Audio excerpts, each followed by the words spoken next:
So have you ever really stopped to think about what happens when things just go wrong? I mean, when someone breaks a big promise or a careless mistake leads to a huge problem.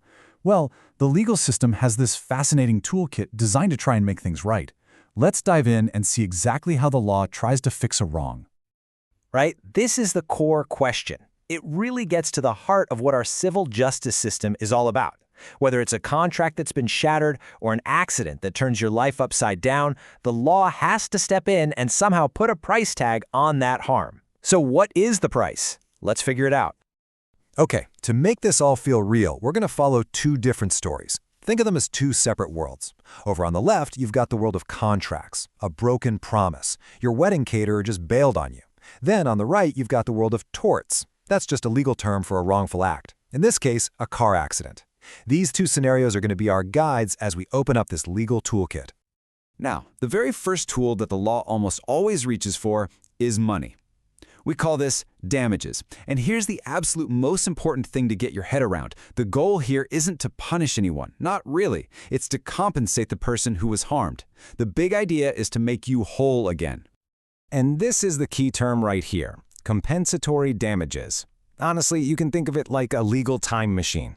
The whole point is to use money to put the injured person back in the exact financial spot they were in right before the bad thing happened. You're not supposed to be better off, and you're not supposed to be worse off. Just whole. Okay, but it gets even more interesting, because the law is pretty smart about how it categorizes all this harm. See, compensatory damages get split into two buckets. You've got direct damages, that's the obvious stuff, the immediate financial hit, but the law also recognizes consequential damages. You can think of these as the ripple effects, right? The secondary problems that only exist because of that first initial screw-up. Let's apply this to our wedding disaster. The direct damage, that's the easy part. It's the extra cash you had to shell out to get a new caterer at the last minute. The new one cost 15 grand, the old one was 10, so the direct damage is 5 grand. Simple. But what about that non-refundable deposit you put down on that custom ice sculpture, the one the original caterer was supposed to pick up? That, my friends, is a perfect consequential damage. A secondary loss of $1,000, all because the first caterer breached the contract. Okay, now let's switch gears and jump over to our car accident. It's the same logic, but the types of harm look pretty different. So in the tort world, direct damages are the obvious things, right? Medical bills, the cost to fix your car. But look at that third one, pain and suffering. This is huge. The law is actually saying that some of the most direct harm isn't about receipts at all. And the consequential damages? Lost wages from being out of work, the money you lost on a vacation you had to cancel, all very real financial ripples from that one crash. So at this point, you might be thinking, great, this is easy. I can just add up every single bad thing that happened to me because of this.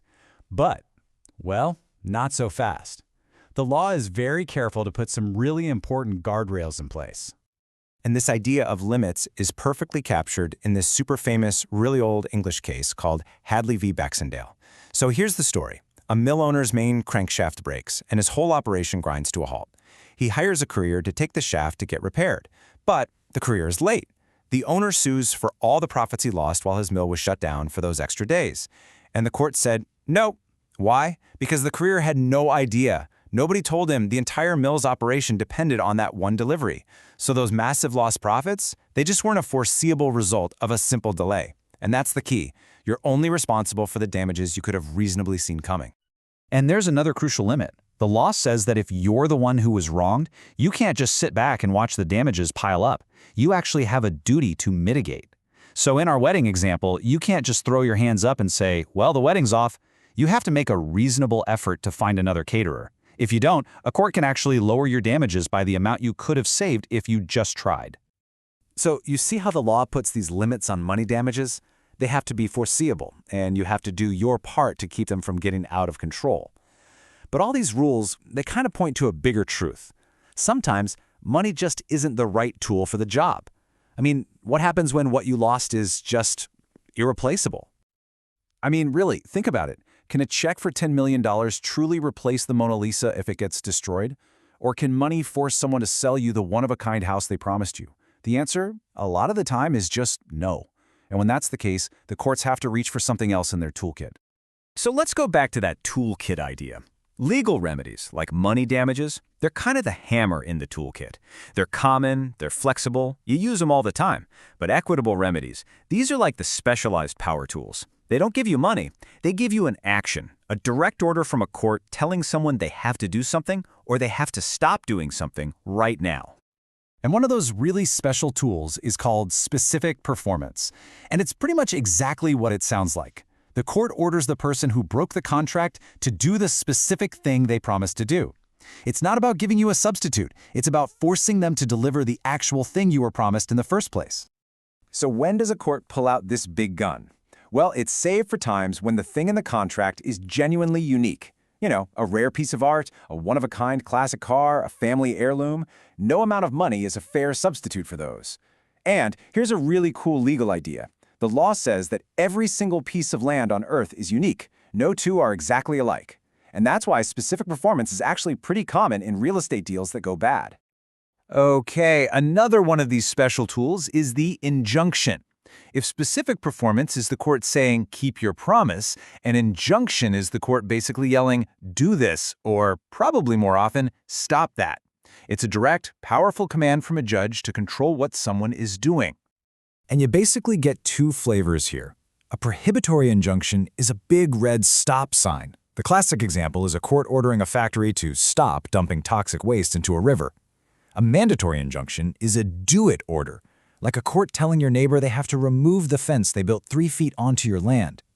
Both are incredibly powerful ways to get justice when money just won't solve the problem. So there you have it. We've seen the whole legal toolkit. You've got the everyday hammer of money damages, all the way to the specialized power tools like specific performance and injunctions. In the end, the whole legal game is about looking at a problem and choosing exactly the right tool for that specific job. So let's do a quick recap of our toolkit. We've got compensatory damages, the standard tool to get you back to where you were financially. We've got specific performance, the special tool for when the thing you were promised is literally irreplaceable. And we've got injunctions, the power tool to make someone start or stop doing something. Each one has its own vital purpose. And, you know, this all brings us back to that core idea we started with. With very, very few exceptions, the goal of these civil remedies is not to punish people. It's about restoring balance.